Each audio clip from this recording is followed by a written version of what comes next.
Mendelian Genetics. We are going to use Gregor Mendel's laws. Those are the laws of segregation and independent assortment to discuss the role of meiosis and define problems, perhaps, or even ask questions about how these things occur and why things turn out the way that they do. Mendel had to find a way in order to, communicate this or publish this, and so in today's modern world, we use punnet squares. Punnet squares are just a diagram that shows the probability of inheriting that trait from a parent based on the certain type of gene that you have. So we line up the parental alleles. There's parent number 1 and there's parent number 2. And then through a punnet square, we can get possible genotypes of the offspring. Organisms are looking at only one of them is going to, be born, but a punnet square gives us the probability that 75, 25, quarter type of ratio and odds that the offspring could potentially receive. So one of the best ways to understand this is to just practice it. We're going to do a monohybrid cross. So in pea plants, round seeds are dominant. So I'm going to use a capital R for round, right? And wrinkled seeds are recessive. So that's going to be a little r, and that's going to be the wrinkled seed. So in our first example, we are going to cross a homozygous recessive. Homo meaning the same, recessive. So that's a little r.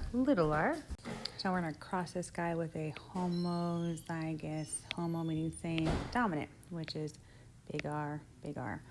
So they're going to independently assort. So each of the parent is going to separate both of their alleles out. And then we're just going to fill in this punnet square. So we're going to carry the large R down. So R, R. We're going to carry this large R down. R, R. And then this recessive R crossed. R, R. And this one, I'm saying R a lot. R. It's pyrogene. I'm just kidding. Okay, so through this cross, what we can do is we can come up with the possible ratio of what our offspring are going to be through this homozygous recessive and homozygous dominant cross. We are going to have a genotype, which is the actual genes, of 100% big R, little r. So if you look at this square, we have a 100% big R, little r. And so our phenotype, remember that the dominant allele is dominant over the recessive. You only need one of them to display the trait.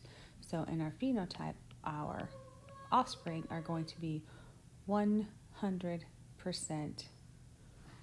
round. All right, so now we're going to cross two heterozygous plants. I'm assuming that this wants you to do this. We're talking about wrinkled seed still, right? All right, so heterozygous and a heterozygous plant.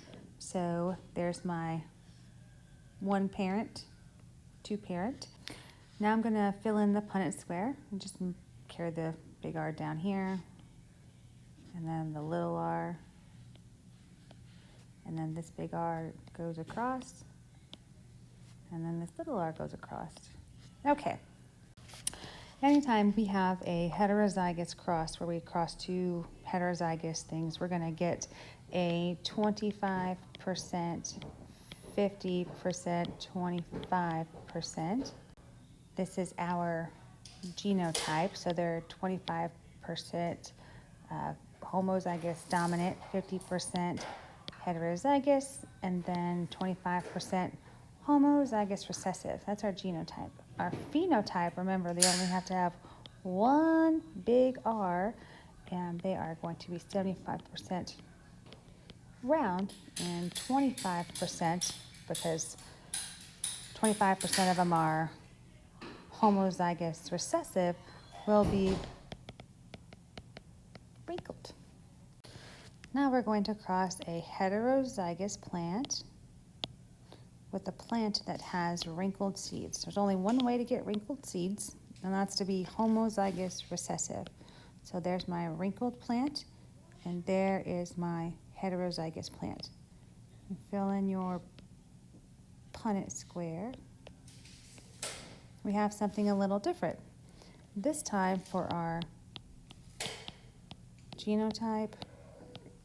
So our genotype, we are going to have a 50-50 split, right? So 50% of them are going to be heterozygous and 50% of them are going to be homozygous recessive. And so our phenotype, you only have to have one dominant gene to be wrinkled. So this portion of it right here is going to be 50% round and the other 50% over here wrinkled.